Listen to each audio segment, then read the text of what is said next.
He proposed to me, not in a cute way, not in a we've been building a life together way. He proposed like he was trying to lock a door before I noticed the house was already on fire. And if I hadn't checked one thing, one simple thing on a county court website, I would have married a man who was legally married the entire time. My name is Emma. I'm 31. And I used to think I'd never be the kind of woman who got played. Because I'm not naive. I'm not desperate. I'm the friend who tells other women, check the facts, watch the patterns. But I learned something ugly. You can be smart and still get manipulated. Because the right liar doesn't just lie. He builds a story you want to believe. I met Grant at a friend's birthday dinner in downtown Chicago. He wasn't loud, he wasn't trying to be the main character. He was calm, friendly, easy, the kind of guy who asks questions and actually listens to the answers. When we were introduced, he shook my hand and said, "Emma, right? You seem like someone who notices things." And that line stuck with me because it didn't feel like flirting. It felt like recognition. We talked that night about boring adult things, work stress, family drama, how hard it is to trust people.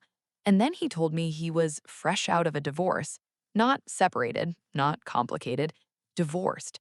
He said it like it wasn't a pickup line, like a scar. He said, "I'm not trying to rush into anything, but I also don't do games. I did the whole marriage thing. I learned my lesson." I didn't interrogate him because I didn't want to be the woman who treats someone's pain like a background check.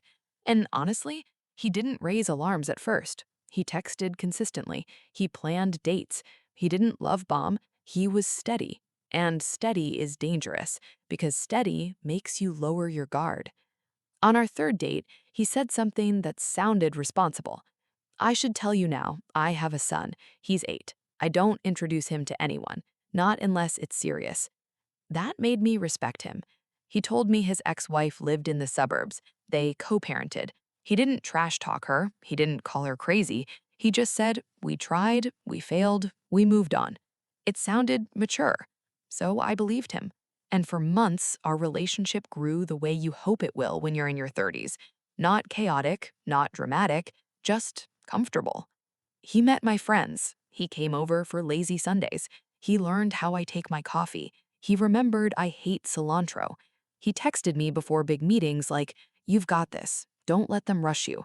And when I told my best friend Rachel that I thought he might be the one, she didn't say what she usually says. She didn't say, "Slow down." She said, "Finally." That should tell you how convincing he was. But here's the truth. The red flags weren't missing. They were just subtle. The first weird moment happened around month 4. We were walking out of a restaurant and Grant got a call. He looked at the screen and his entire body changed. Not fear, not guilt, something more controlled, like he'd been trained to hide panic. He answered quietly, "Hey, I'm busy. I'll call you back." And he hung up fast. I asked casually, "Everything okay?" Grant smiled. "Yeah, just my ex being dramatic about pickup." He said it like it was annoying but normal, and I told myself, co-parenting is messy. That's life. Then I noticed something else. He never invited me to his place. Not once. We always hung out at my apartment, or dinners, or weekend trips. And when he had his son, he'd suggest hotels. Hotels. When I asked why we never went to his place, he said, "My place is under renovation." Renovation. That word is like a cheat code for liars because you can't prove it and it sounds reasonable. Then there was the nightly pattern. Same time, almost every night. He'd disappear for 20 minutes, sometimes 30. Step outside, bathroom with his phone, a quick call, and when he came back, he'd be extra sweet, extra calm, like he'd cleaned up a mess I couldn't see. When I asked who it was, he'd say, "My mom, my sister, my lawyer."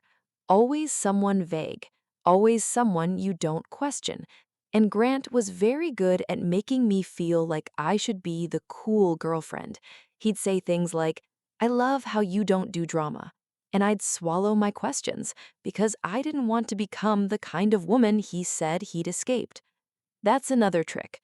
A good liar doesn't accuse you directly. He rewards you for behaving the way he wants. Then came the night that should have ended it. We were half asleep and his phone lit up. A message preview flashed across the screen. Not a name, a contact saved as home. The message said, "Did you get the groceries?" He's asking. My stomach tightened. Grant grabbed his phone like it was hot. I sat up. What was that? He blinked once, too calm. Then he laughed softly like I'd asked something silly. Home? Oh, that's an old system. Alerts. Don't worry about it. Alerts. Grocery alerts? Sure. I didn't believe him, but I didn't have proof. And without proof, you start negotiating with your own instincts. Maybe there's an explanation. Maybe I'm tired. Maybe I'm overthinking. And that's the space where gaslighting grows. Grant didn't say, "You're crazy." He said, "You're stressed." He'd touch my face and say, "Emma, you're safe, I promise." And I'd feel guilty for doubting him. So I stayed. And the deeper I got, the harder it became to leave without a reason. Then he did something so bold it almost worked. He brought up marriage, not in a pushy way, in a future way. We were cooking at my place, and he said, I never thought I'd want to get married again." I froze. He smiled like he knew he'd just won something. "But you make me think maybe I could." He stepped closer and said, "I'm not afraid of building something real with you." And that sentence makes you forgive small weird things because it feels like commitment. Weeks later, we went on a weekend trip to Michigan, lakefront hotel, dinner by the water, everything romantic enough to weaken your skepticism. That night, he held me tight and whispered, "I'm so glad I found you. I don't want to lose you." Lose me. That word tightened my chest, because why would he lose me unless there was something I didn't know? Then came the proposal. Random Tuesday. Not a holiday, not a trip, a Tuesday. He picked me up after work, took me to a rooftop bar, and said he wanted to celebrate us. Halfway through dinner, he reached into his jacket, and I saw the box. He opened it. A ring. Not a cheap ring, a ring with intent. He took my hands and said, "Emma, I want to do this right. I want to marry you." My brain was screaming questions I couldn't organize fast enough. Why now? Why so sudden? Why does this feel like a deadline? But my face smiled, because that's what people do when they're shocked.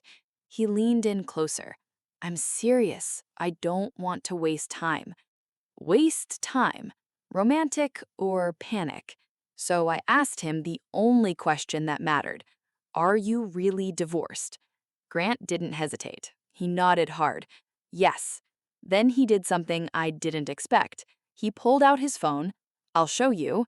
He opened his photos and showed me a blurry picture of paperwork, a stamp, a seal, something official looking. "See," he said, "it's done." And everyone was watching. The rooftop, the strangers, the moment. And I did what he wanted. I said yes. People cheered. Someone clapped. Grant kissed me, and my friends later said, "I've never seen you look so happy." And I was happy. For about 12 hours, because the next morning I woke up and my body didn't feel safe. My mind wanted to celebrate, but my gut was whispering something is wrong, and I've learned to respect that feeling. So I did something I'd never done before. I ran a check, not because I wanted drama, because I wanted peace, real peace, not the fake kind that comes from ignoring your instincts. I opened my laptop and searched public county records, because if he was divorced, it would be there. I typed his full name. I clicked case search, and my stomach went cold. A marriage case popped up, and it didn't say closed. It didn't say finalized. It said status active. Active. I stared at the screen like I couldn't understand English anymore. Maybe the system hadn't updated. So I clicked in, and I saw recent entries. Recent. A hearing scheduled, a motion filed. And the petitioner listed wasn't an ex-wife, it was his wife. Still his wife. Still legally his wife. Then I saw something else. 2 children listed. 2, not 1. I refreshed the page like it would change. It didn't. I checked another portal. Same result. Active. Still married, still in court. I sat back and whispered, "Oh my God," because suddenly every weird moment had a place to land. Home. The calls, the renovation, the urgency. It wasn't romance, it was containment. He wasn't proposing because he loved me so deeply. He was proposing because I was getting close to the truth, and he needed me locked in before I walked out. I didn't confront him immediately. I needed to be smart. Because you don't get the truth from people like that by demanding it, you get it by watching how they react. So I took a screenshot. Case number, status, dates, everything. Then I waited. That night, Grant came over with flowers. Flowers. Like he could sense the shift. He kissed me and said, "My fiancé." That word made my skin crawl. He sat on my couch talking about venues, timelines, how his son already loves me. And I stared at him thinking, how does someone lie this calmly? Then I said, softly, "Grant, I looked up your divorce." He smiled, too smooth. "I told you, it's done." I nodded. "No." His smile twitched. "What do you mean, no?" I held up my phone, the screenshot, court record, active status.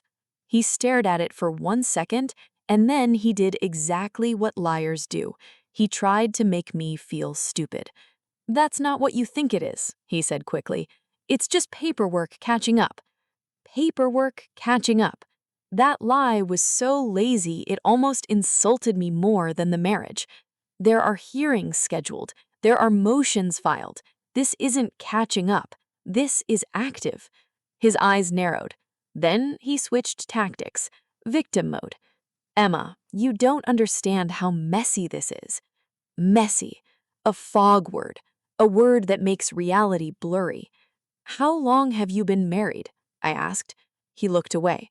"It doesn't matter. We've been separated." Separated. Notice how liars move the goalposts. First divorced, then separated, then complicated, then don't worry about it. "I told you you were divorced," I said. "Because emotionally I am," he snapped. "Emotionally." I almost laughed, because you don't get emotionally divorced in the eyes of the law. Then he went nuclear. Anger. "You went digging," he said. "Do you know how that looks?" How that looks.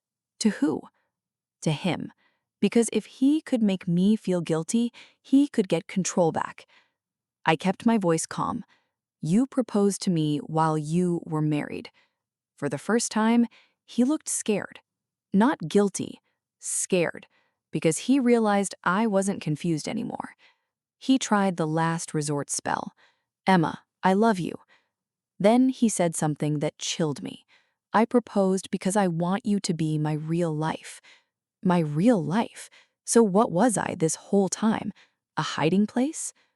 "What about your wife?" I asked. "She doesn't matter," he said. And that sentence told me everything. Because if he could dismiss the woman he had children with, he could dismiss me the same way. I stood up. He stood too. "Don't do this," he said. "You're overreacting." Overreacting. Classic. I took the ring off the table and handed it to him. "You don't get to call me your future," I said, "while you're still legally living a different life." He followed me to the door. "Just give me time," he said. "I'll finish the divorce." Finish, like it was a chore. I turned and said the sentence that ended it. "If you could lie while asking me to marry you, you'll lie while promising you'll fix it." I opened the door. He stood there like he couldn't believe consequences were real. Because men like that don't expect consequences. They expect negotiation. I closed the door, and I locked it. I didn't sleep that night, not because I missed him, because my brain replayed every moment I ignored. The home contact, the calls, The way he never let me enter his world. He wasn't building a future with me. He was building a hiding place. The next day, I got a call from an unknown number. "Hi," a woman's voice said. "Is this Emma?" My throat tightened. "Yes." She paused. "My name's Danielle." Danielle, his wife. My knees went weak. I sat down. Danielle's voice wasn't angry. It was tired, the voice of a woman who had already cried enough. "I'm not calling to fight you," she said. "I'm calling because I found the ring receipt." Ring receipt.